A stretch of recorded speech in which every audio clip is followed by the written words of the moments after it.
¿cómo están? Bienvenidos a un nuevo video de nuestro canal Al Aire con Miguel Martín. En esta ocasión vamos a retomar un poquito de lo que estuvimos platicando la vez pasada, esto sobre todo de los antecedentes históricos de los gobiernos totalitarios que son ultranacionalistas y cómo esta oposición tiene un poquito de elementos, al menos del discurso que estos gobiernos o bien estos personajes históricos manejaban. Y también quisiera, por supuesto, abundar un poquito en lo que ha pasado esta semana acerca de que Grupo Reforma, o bien el diario Reforma, dijo que recibió un mensaje, bueno, lo mostró, de hecho, lo publicó un mensaje en el que esta organización, el Cártel de Sinaloa, pues los amenaza prácticamente porque dicen ellos o dice el Cártel de Sinaloa, según el presunto Cártel de Sinaloa, según como aparece en este audio, que este periódico se la pasa denostando a López Obrador.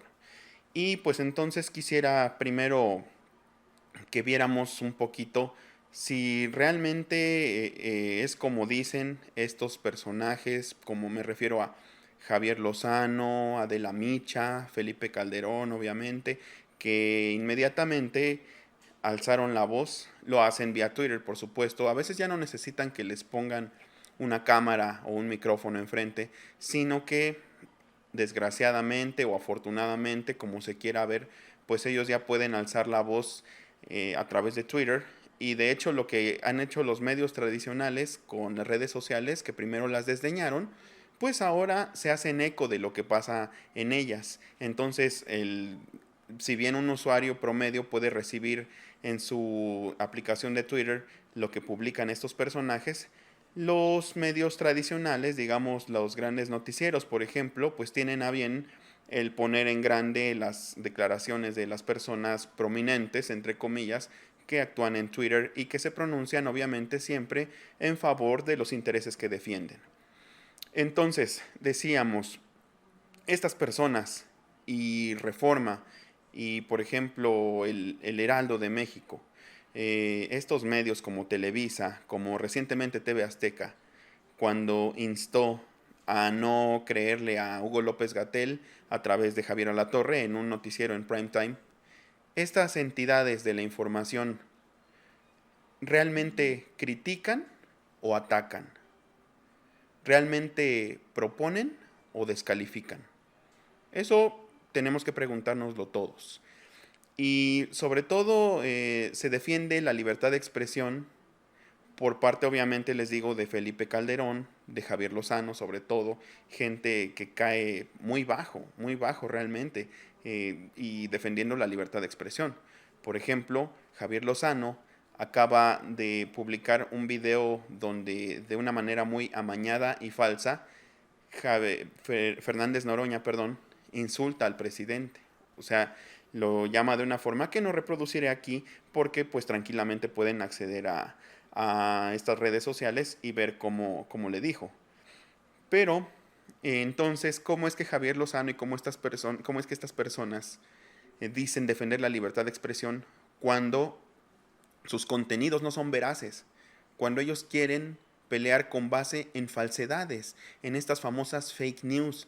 Por ejemplo, este otro personaje autodenominado Tumbaburros, que es un gran influencer, según estos términos actuales, que ahora pues tiene su guarida en Twitter, el Tumbaburros, el llamado Tumbaburros. Él en algunas entrevistas, cuando dio la cara, si es que realmente él es la cara de este proyecto, si así se le puede llamar, dio la cara en noticieros y él decía que va a tumbar a López. Ahí ya vemos un rasgo de dónde puede venir este financiamiento de estas personas que actúan ahí. Dice que va a tumbar a López y no le importa si es con base en fake news. Discursivamente, si analizamos para empezar esto de López, viene de Vicente Fox, precisamente de una manera también de denostarlo, con base en ponerle o en nombrarlo con su apellido más común, con un apellido que podría tener cualquiera de nosotros en México, cualquier, como les digo, trabajador moreno que tuvieran ellos como empleado doméstico. Entonces, para empezar, esto discursivamente, ¿no? Y luego continuamos diciendo que fake news, en serio, esos van a ser los argumentos de este personaje, y lo admite públicamente, y los noticieros que están dedicados a contar la verdad suscriben esto, o bien si no lo suscriben, lo dejan que lo diga frente a la cámara y que cínicamente sean sus argumentos con los que va a poner o ayudar a poner a una persona que sí le caiga bien a él y probablemente a esa camarilla que lo financia. Pues entonces simplemente estamos viendo que realmente les creemos a los noticieros solo por tradición. Les creemos a estos noticieros y estos periódicos solo porque es una idea fosilizada el que dicen la verdad. Es, como decía en alguna entrevista con Carlos Federico, es un axioma. Los axiomas, que son de las ciencias duras, básicamente de las matemáticas, es, hagan de cuenta que 2 más 2 son 4. Y no se puede cuestionar. ¿Por qué? Porque un axioma significa lo que significa. Y no tiene vuelta de hoja, no se le puede cuestionar. Nadie puede llegar a decir que 2 más 2 son 3 porque no existen los argumentos para ello. O sea, no puede llegar con una propuesta alternativa a lo que ya es. Y en cambio, en las ciencias sociales, pues no hay axiomas prácticamente, pero nos han impuesto uno, el que estos medios dicen la verdad. ¿Por qué no nos cuestionamos eso? ¿Por qué creemos necesariamente que dicen la verdad? Son empresas privadas. ¿Cuál es su motivación? ¿En serio dicen la verdad porque dicen la verdad, o bien porque tienen esa misión casi pues dictada por el divino?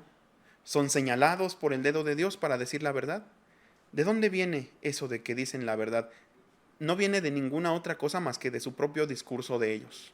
Solo si ellos dicen que dicen la verdad, valga la redundancia, y nos lo dicen año tras año, tras año, tras décadas, durante décadas, como esa famosa frase de Joseph Goebbels, ese famoso ministro de información del Tercer Reich, obviamente bajo las órdenes de Hitler. Él decía que una mentira repetida muchas veces termina siendo verdad. Y eso es lo que ha pasado. Si analizamos la historia de los medios de comunicación, la historia del periodismo en los medios de comunicación, pues veremos que las primeras agencias de noticias, los primeros diarios, los primeros canales dedicados a noticias, pues sí eran fundados por periodistas, eran dirigidos por periodistas, eran poseídos por periodistas. O sea, los periodistas devenían en empresarios de los medios. Pero, pues, con esto de la globalización, el capitalismo, estas cosas que a mucha gente le escandalizan esos términos porque pues creen que son solo de rojillos o de gente que está metida en una lucha intransigente contra el poder. Bueno, como la gente de ahora, pero yo les digo por eso que se llaman no la oposición, sino la intransigencia. Pero eso es otro cantar. Digamos que entonces, gracias a cómo se ha modificado histórica y económicamente el orden mundial, ha venido la superespecialización. Aquellos periodistas que le hacían al periodista y al empresario al mismo tiempo tuvieron que hacerse a un lado y entonces ser solo personal operativo y recibir órdenes de quienes ahora son los jefes de la información, los verdaderos dueños de la información. Y no son otra cosa que gente especializada en dirigir empresas, sin importar que sean empresas periodísticas o empresas de medios. Y esta gente está puesta ahí por otros intereses mucho más altos que obviamente no son periodísticos y obviamente no les interesa contar la verdad. Pero, sin embargo, ellos tienen todos los medios, tienen todo el poder, todos los recursos para meternos a fuerza la idea de que dicen la verdad.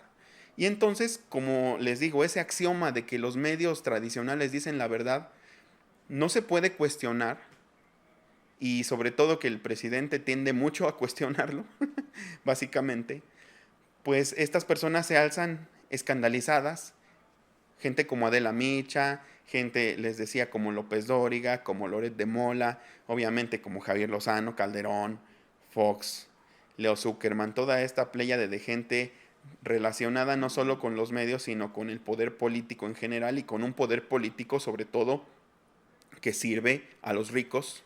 Toda esta gente se escandaliza y dice que el presidente pues está atacando a los medios. Pero no está atacando a los medios, considero yo.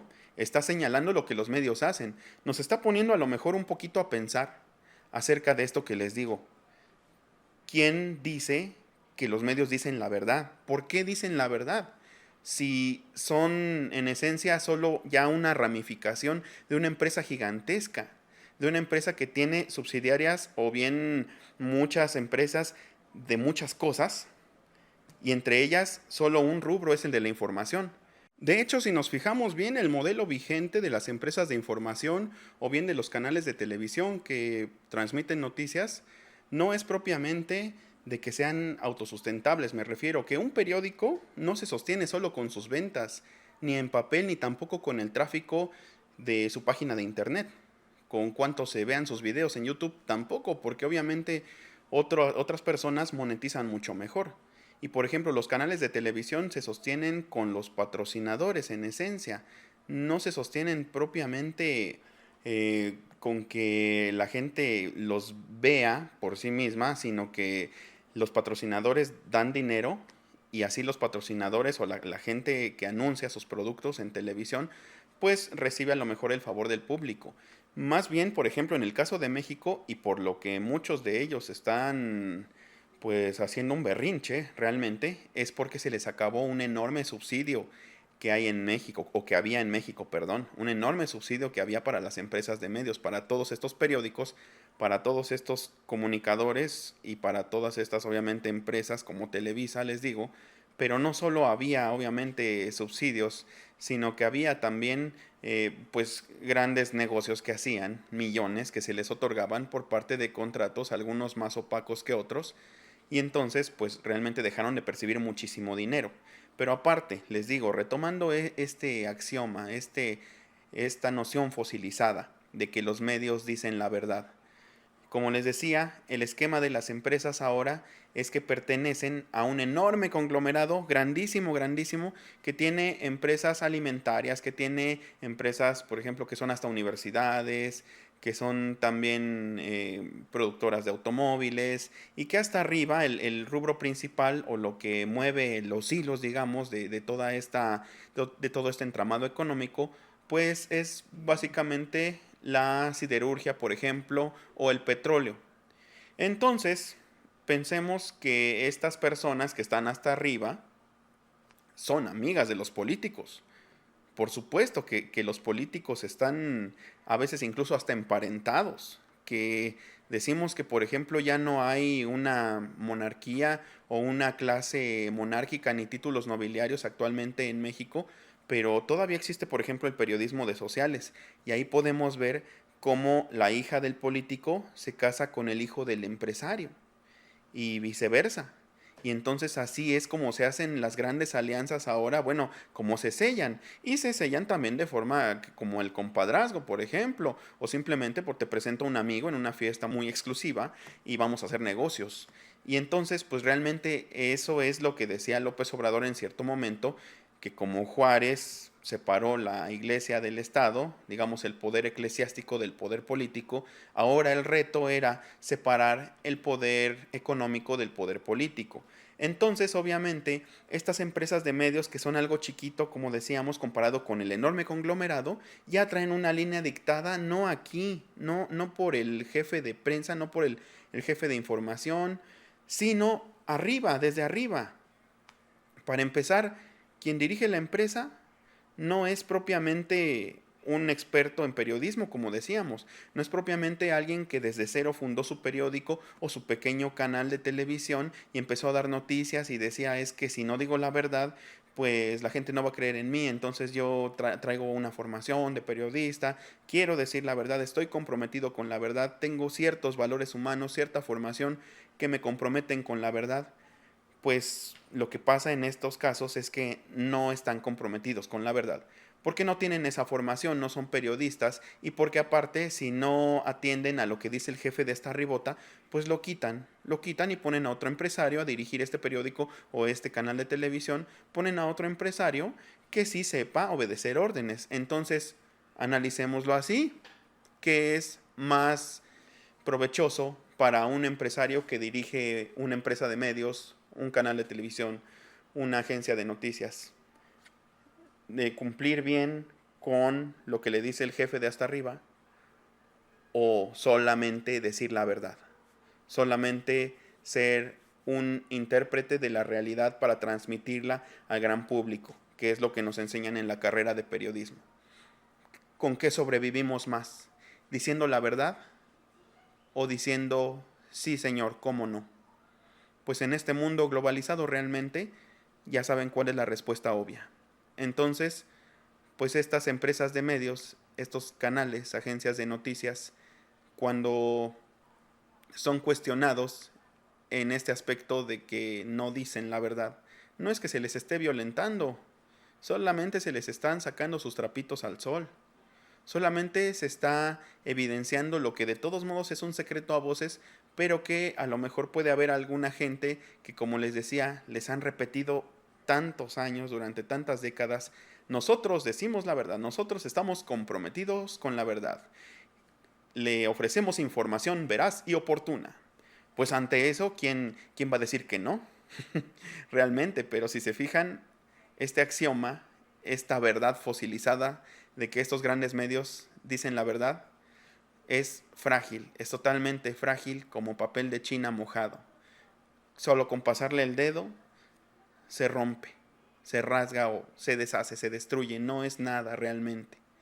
Y pues como les decía, esto viene de todo el despojo que se hizo políticamente hablando, de que también obviamente a ello contribuyeron muchos empresarios, muchas personas relacionadas con los medios y que se sirvieron con la cuchara grande. Y entonces pues ahora nadie les cree, tratan de defender a aquellos que los encumbraron y que ya no están en el poder.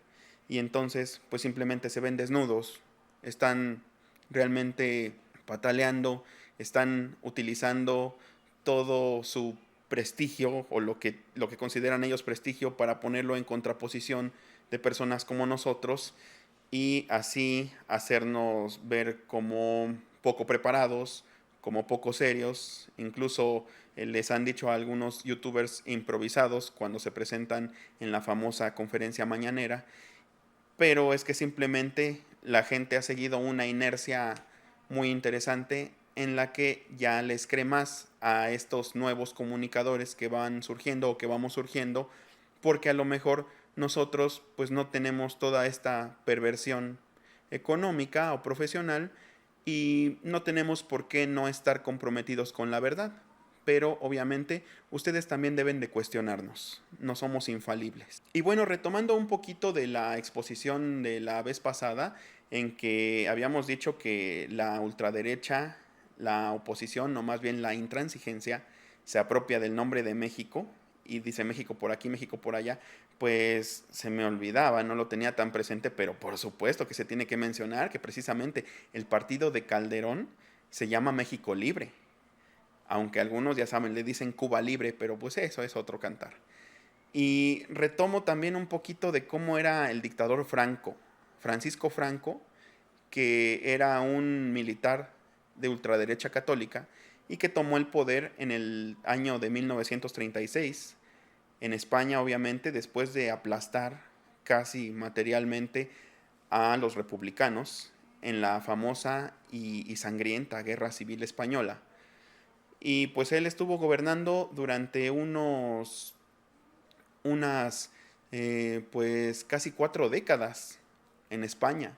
Él construyó una España bien cuidada, casi aislada del mundo en ciertos aspectos, porque era un régimen ultracatólico. De hecho, fíjense que la educación en las escuelas era católica, la educación oficial, la educación pública era católica.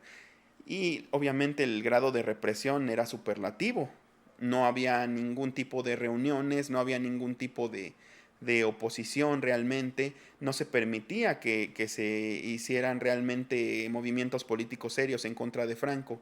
Él quería cuidar a España de todo lo que él consideraba que le hacía mal y por eso siempre se andaba inventando amenazas comunistas o infiltrados para que la gente tuviera miedo, viviera siempre con miedo Y yo creo que de mucho de esto viene el desencanto por los antiguos rojillos mexicanos con la iglesia o para con la iglesia. Porque sí, en efecto, esa fue una de las manifestaciones más grandes de que el poder político estaba todavía unido a la iglesia y era en esos momentos la iglesia un brazo represor importante, que de hecho era pues obviamente la tapadera y era la almohada sobre la que descansaba la cabeza del poder en ese tiempo.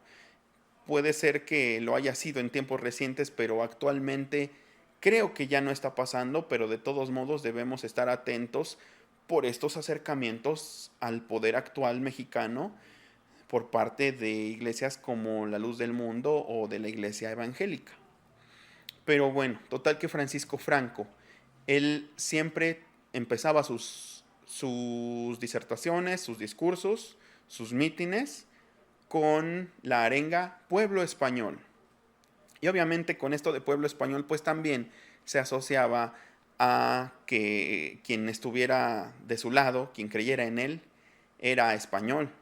Y quien no era un rojo, era un traidor a la patria, era un traidor a este régimen que era tan bueno, tan paternalista, tan cuidadoso de todo.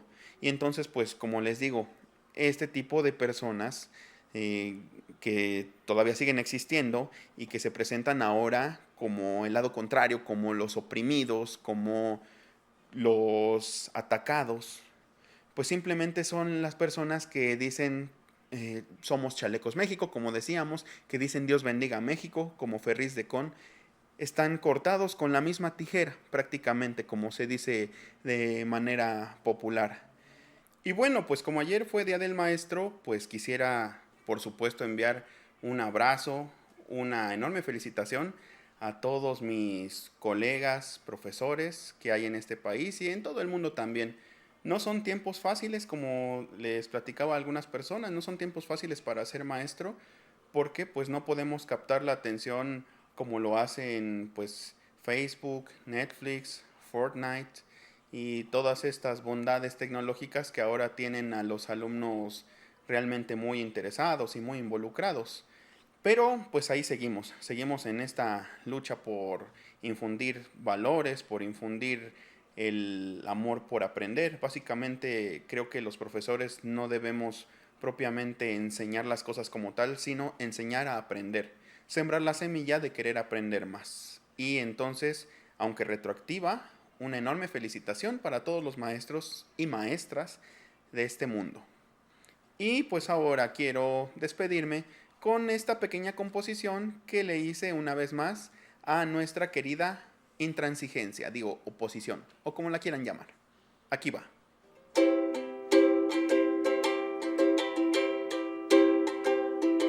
Hay una cosa que no has entendido aún, que tu problema principal es de actitud. Solo por eso pierdes todo lo ganado de este gobierno, eres ya damnificado. Y si no quieres proponer, te has condenado. Y solo a desacreditar te has dedicado. Oposición intransigente, tienes miedo, pues te quedaste sin el poder y sin dinero. Na, na, na, na. Na, na, na, na. Na, na, na, na.